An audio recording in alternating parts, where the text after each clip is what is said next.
for a member of our congregation to speak. This is one such Sunday, and today we have our own Dr. Steve Midmore. We are currently streaming our services online. The Joys and Sorrows portion of our service, however, is private, and we will take a break during that portion. Other than that, the service will be recorded and will be available for future viewing on Facebook, YouTube, and the church website.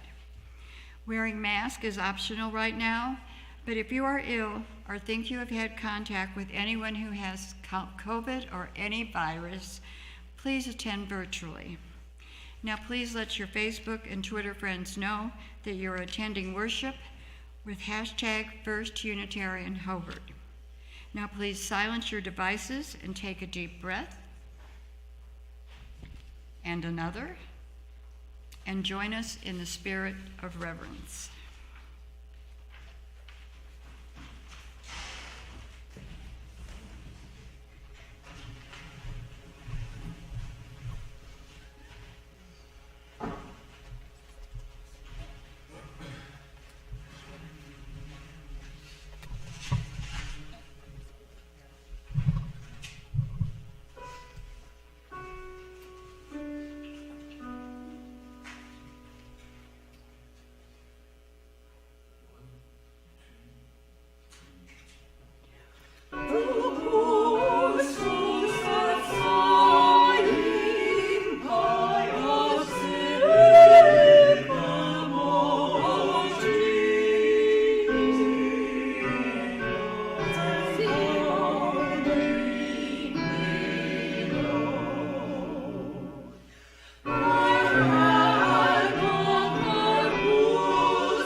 I'm up. Opening words. Okay. The opening words today come from the tragedy of Hamlet, Prince of Denmark. The play's the thing wherein I'll catch the conscience of the king. The opening hymn is number 76 in your gray hymnal. Please rise if you're willing and able.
Please remain standing and join me now in our affirmation of faith.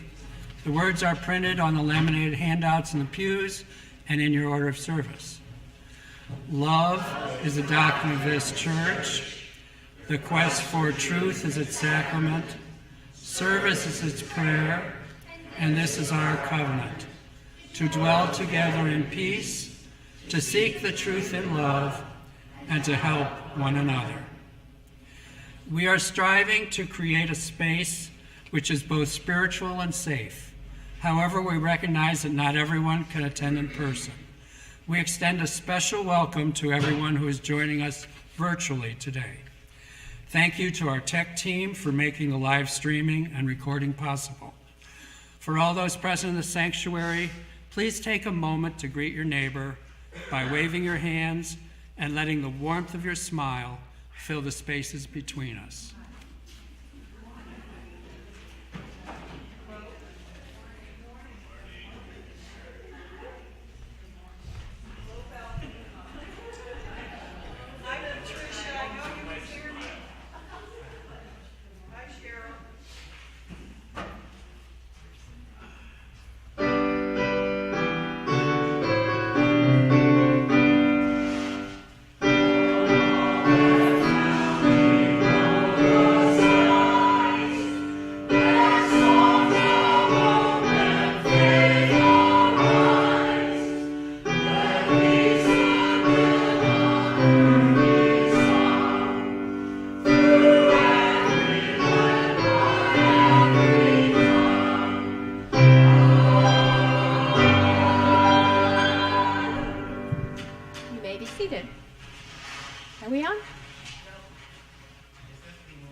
Good morning. My name is Maggie Reister, and I'm the liaison for today's service. Now is the time in our service. It's not in your service bulletin, but it is time for Joys and Sorrows. So if you have experienced a milestone, something wonderful in your life that's of significance, or perhaps something that is weighing on your heart and that you would like to share, we believe that a joy shared is magnified and a sorrow shared is diminished. Does anybody have a joy or a sorrow to share?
Today's story is a well-known soliloquy from one of, guess, Shakespeare's most popular plays, As You Like It.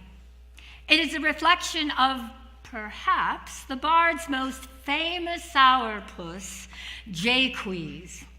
This melancholy character would be Jacques in France, but this is the Globe Theatre, this is London, and we're just too English to give a French man his real name.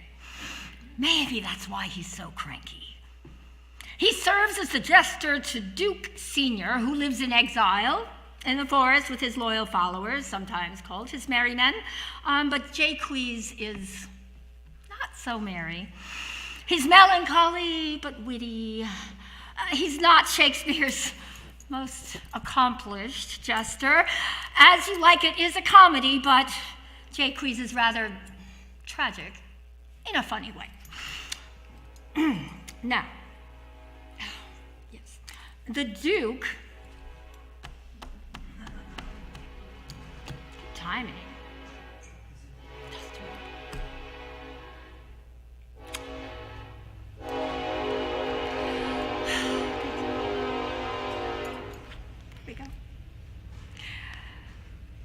The Duke, exiled and living in the woods with his loyal men, offers some of their bread and cheese to another weary traveler who has fallen on hard times. Then he says to his men, "You see that? We are not the only ones who are unhappy. This wide and universal theater presents more woeful pageants than the scene we play in." Then Jaques says, "All the world's a stage, excuse me, and all the men and women merely players. They have their exits and their entrances, and each man in his time plays many parts, his acts being, 7 ages. Only 7. I'm going to go with 7. At first, the infant, mewling and puking in his nurse's arms.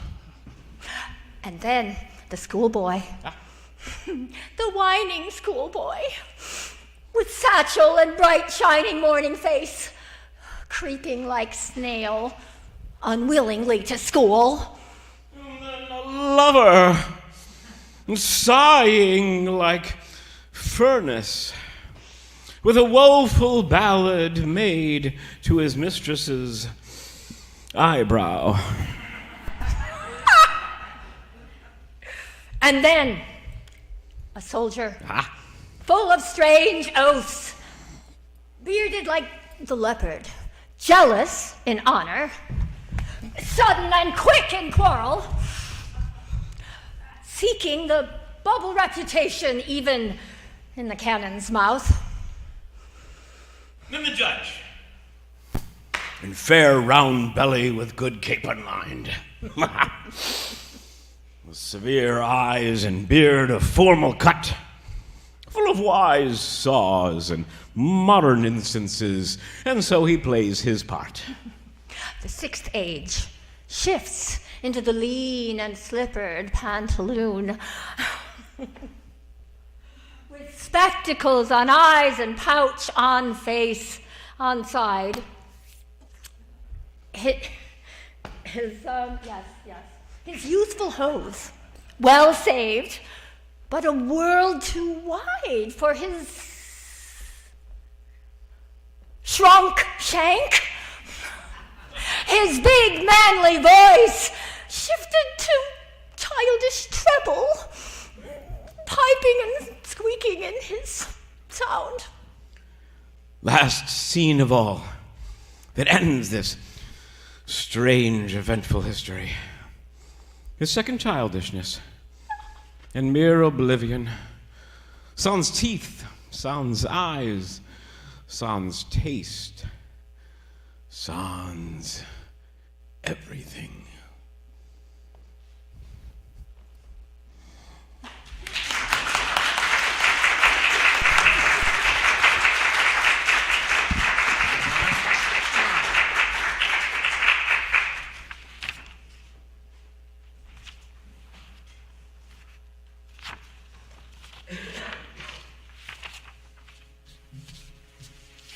I don't look on this as a sermon. I look at it more like the French word essai, which means effort.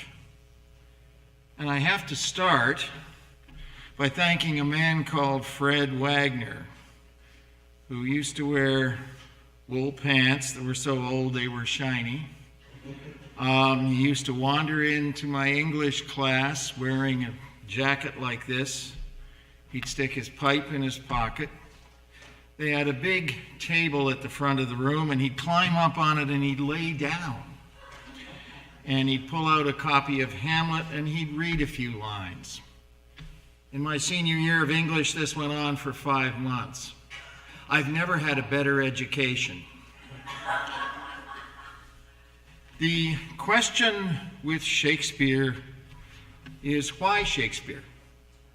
And the answer is, why not Shakespeare? Germany has Wolfgang von Goethe. Norway has Henrik Ibsen. The United States has Stan Lee. Russia has Count Leo Tolstoy. Italy has Dante Alighieri. Spain has Miguel de Cervantes. France has Honoré de Balzac, but, to quote Sir Winston Churchill, we English-speaking peoples, we got Shakespeare, and he's the most quoted man ever, the exception possibly being Mao Zedong. What did Shakespeare actually do? Answer: he wrote plays. Did Shakespeare write the plays? Yes. Of course he did. Why did Shakespeare write the plays? He wrote the plays to make lots and lots and lots and lots of spending type money. How did Shakespeare write the plays? We have 2 references for this. Shakespeare sat down at a table, took a quill pen, dipped it in a bottle of ink, wrote Act 1, Scene 1, and then wrote out an entire play without hesitation. Why is Shakespeare so important? Well, his plays contain personal insights, thoughts, and insights. He writes about us, actually. His plays deals with issues of ambition, death, love, prejudice. But there's a quality to him. He's the best writer of English ever, and he describes us. Why do we have him around today? Well, the short answer is he fascinated people. Alive, I've already referred to the fact that he packed them in making lots of money. But even after his death, he continued to fascinate those that practice his professions: acting, writing, and producing. 400 years ago, almost to the month, 6 years after his death, John Hemmings and Henry Condell published the first folio. It's the second most important book ever published in the English language. I wish I had a copy. I could sell it for between $6 and $50 million. They're that rare. But the fascination amongst the people in his profession has continued up until the present. Sam Wanamaker in London spent over 20 years rebuilding London's Globe on the South Bank. Black actors have to do Othello, and Jewish actors have to do The Merchant of Venice and Shylock. We have no evidence in the history of London at the time that Shakespeare may ever have met anybody black or anybody Jewish. The pinnacle of acting is Hamlet, and he wrote lots of good stuff. The real question is, he wrote over 30 plays. It's a large volume. What do these plays refer to? The Merchant of Venice refers to revenge and racial prejudice. Hamlet is about severe depression. Romeo and Juliet is about teenagers in love. King Lear is about the frustrations of old age.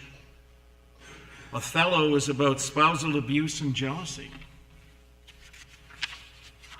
So, you've been convinced by me, and my speech is here so wonderful, that you've decided you're going to watch a little Shakespeare. So, how do you do that? Well, I want you to go into your kitchen, and I want you to make yourself some sandwiches. I personally like cold roast beef with a little tartar sauce.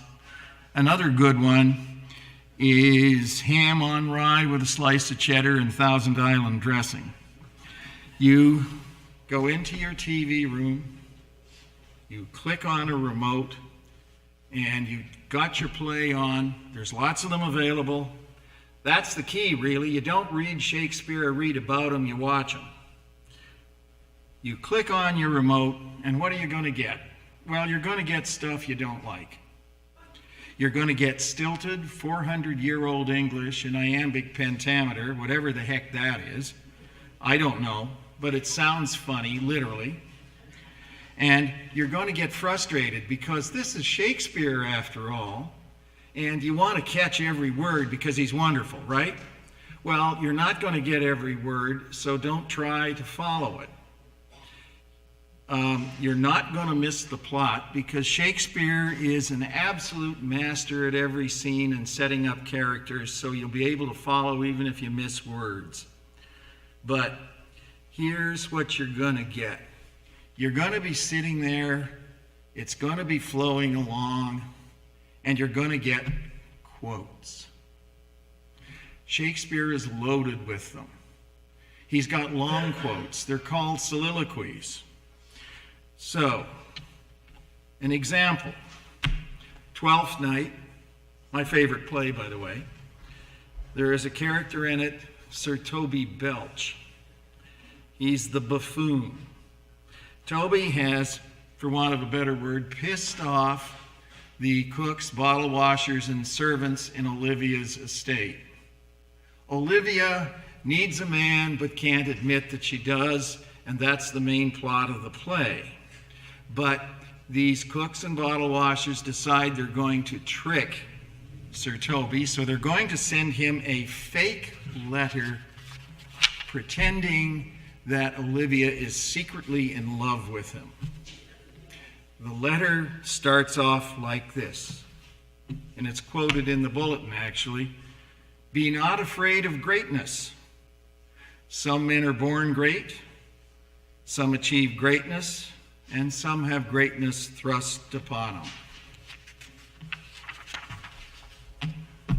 Another quote. Henry V there is a big speech in Henry V in which Henry is trying to juice up his troops before the Battle of Agincourt. I'm going to read just a couple of sentences. This story shall the good man teach his son, and Crispin Crispian shall ne'er go by from this day to the ending of the world, but we in it shall be remembered. We few, we happy few, we band of brothers, for he today that sheds his blood with me shall be my brother. A few years ago, Tom Hanks produced a TV series based on the 506th Regimental Combat Team Easy Company from the 101st Airborne Division in World War II. He titled the series by quoting Shakespeare. Now, you're going to get these quotes. How to watch. You got a remote in your hand. When you hear something interesting, you pause it. You rewind it, and you can run it through as many times as you want. That way you can get the full flavor of Shakespeare's style and his words. We're going to change a little bit of the talk here, and we're going to speak of the human. And to do that, I'm going to ask you to imagine a little. The year is, say, 1605. You're an apprentice. You work in Shoreditch in North London. You work for a tanner. It's your day off. Your master gives you 6 pence for fun. That's 6 pennies. Well, where are you going to go to have fun?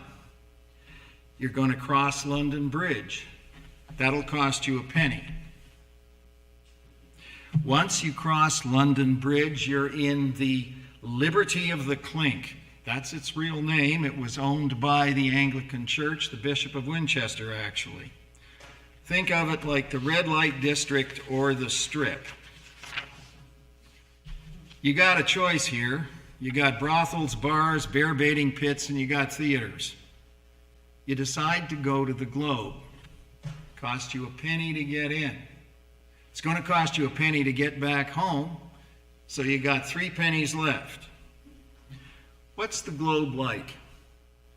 Well, the best description I could work out was taking 3 automobile tires, laying them on their sides on top of each other, so you had 3 circular galleries surrounding a central pit. The stage is a diving board coming in from one side. You can pay a penny to get into the theater. You can pay a penny to get into the stalls, any of the layers. You can pay a penny for a cushion. But you're not going to do that because they got barmaids circulating through the whole thing carrying big trays with porter at a penny a pint. The stage is very intimate, and it's a two-way dialogue deal. I have the honor of being there twice. And the first time I was there, it was 12th night. I'm sitting in the stalls, I'm looking down at the stage. And over in the pit, down there, are 12 squealies. What's a squealie? Okay, that's a teenage girl between the ages of 11 and 14. That's the creature I never understand and never will. But there were 12 of them, and they were all from the same place because they all happened to be Muslim and they all had headscarves on. So they're sitting down there doing what squealies do, whatever.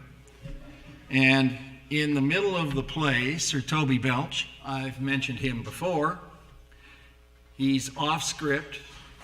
Over here, Olivia's bewailing the fact that she needs a man but can't admit it. And he wanders out. He's got on, off script, orange stockings, thigh high, an orange garter belt. He's got a pineapple shoved in his shorts to show off that he's a real man. And he flops down on his stomach and he starts talking to these girls. And this is completely part of the Shakespeare play experience. It's all two-way. I imagine an example coming from Richard III. In Richard III, the most famous line is, a horse, my kingdom for a horse. I can imagine somebody in the audience yelling out, what a donkey do? And I can see Sir Richard Burbage saying, I can get by with an ass, come on down. Shakespeare was intimate with his audience, and he understood what kept them interested. So, how did Shakespeare do all of that? Well,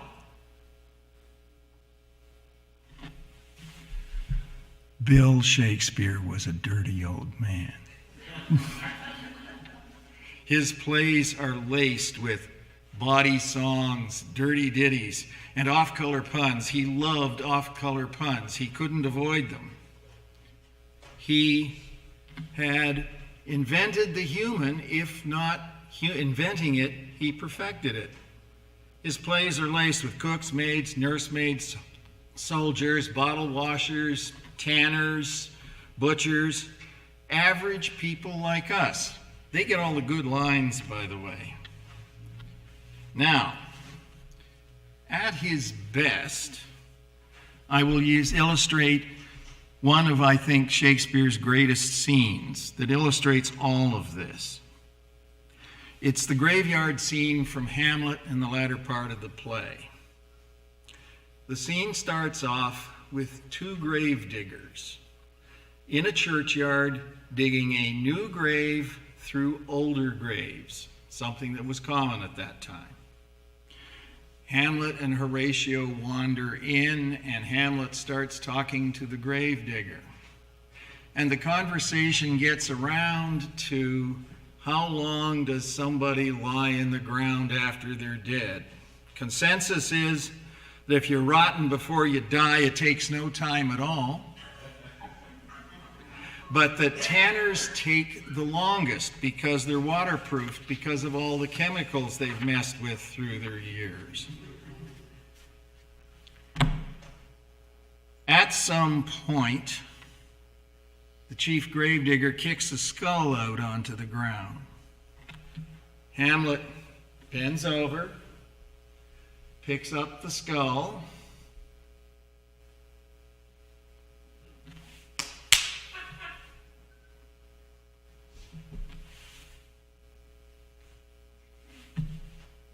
and says, "Alas, poor Yorick, I knew him, Horatio." This is this is Shakespeare at his best. How do you actually handle this, and how do you get the most out of all of this? Well, let's go back to the refrigerator and those sandwiches. You go back to the refrigerator, you open it up, and you pull out a couple of brewskis.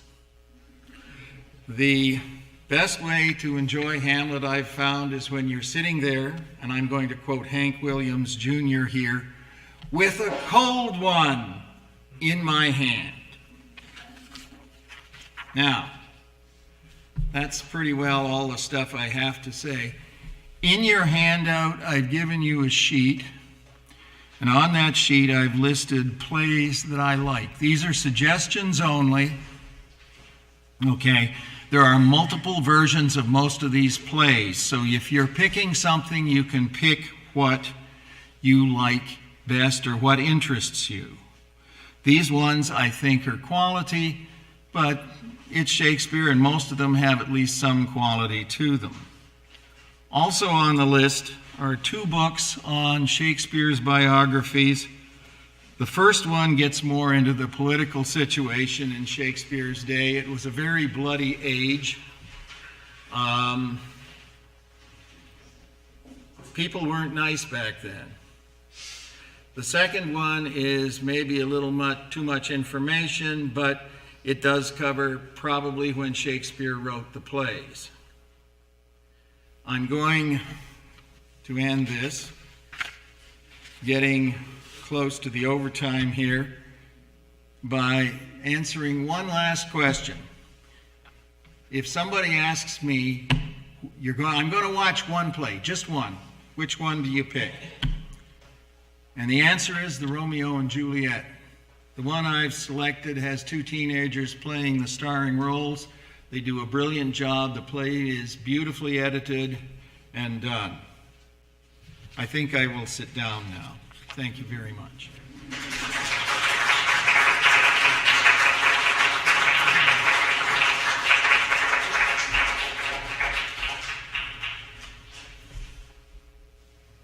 Now is the time in our service for our offering. We give to remind ourselves of how many gifts we have to offer. We give to remember that we are part of something bigger than ourselves. We give because we believe in music and friendship. We give with the faith that together we have enough. The money in our baskets goes to sustaining the mission of our community. Hold on.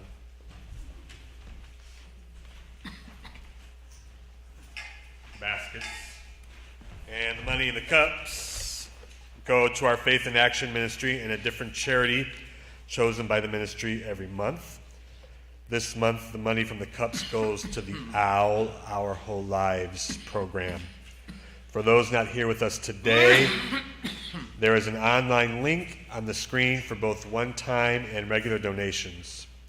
And it looks like I have 4 volunteers. Yeah, hold on one second. Wait, time out. I just want to remind everybody, next week for first hour, we are talking about OWL. We're educating the congregation about what it is and how you can help promote it in the community. So first hour, 10 o'clock next week. Thanks.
Now please rise and bow your spirit for our closing hymn.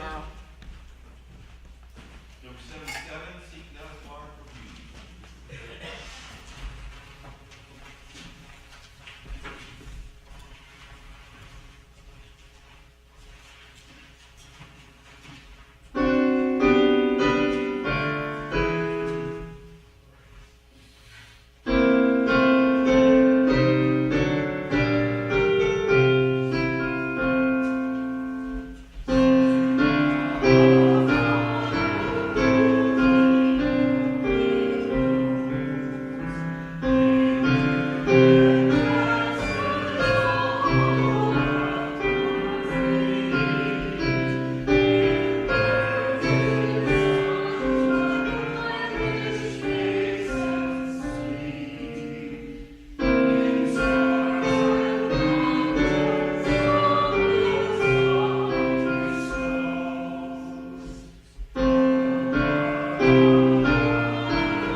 Closing words today come from A Midsummer Night's Dream.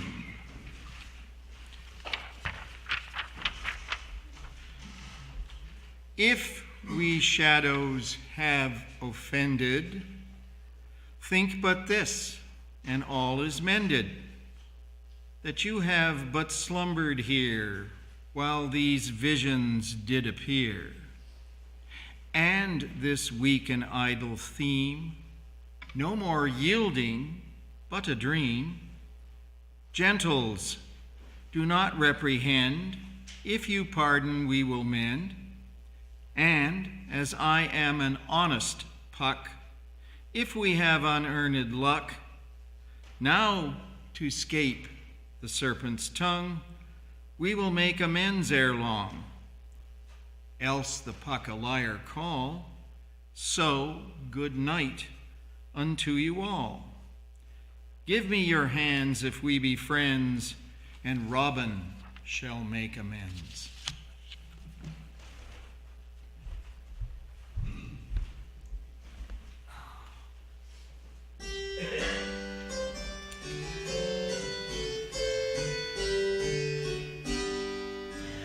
Was a lover and his lass, with a hey and a ho and a hey, noddy no, and a hey, noddy noddy no.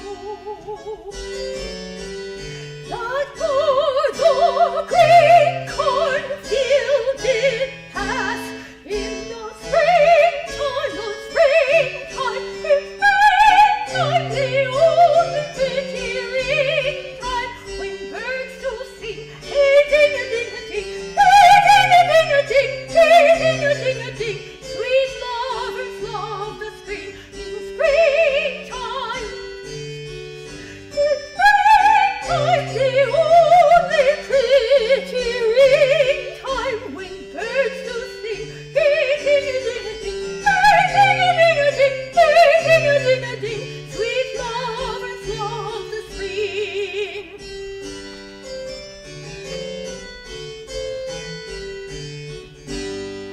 This caroling dog an hour with a hey and a ho and a hey, noddy no, and a hey, noddy noddy no.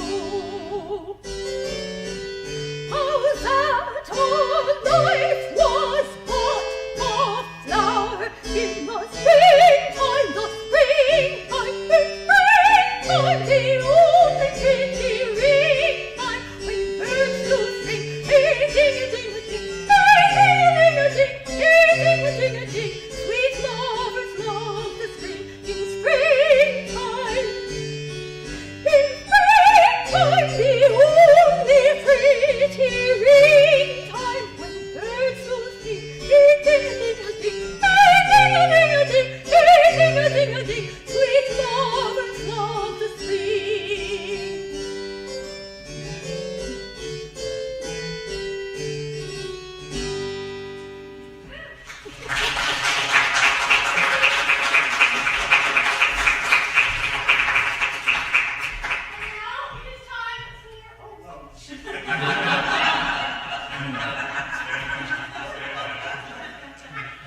Pray, good people.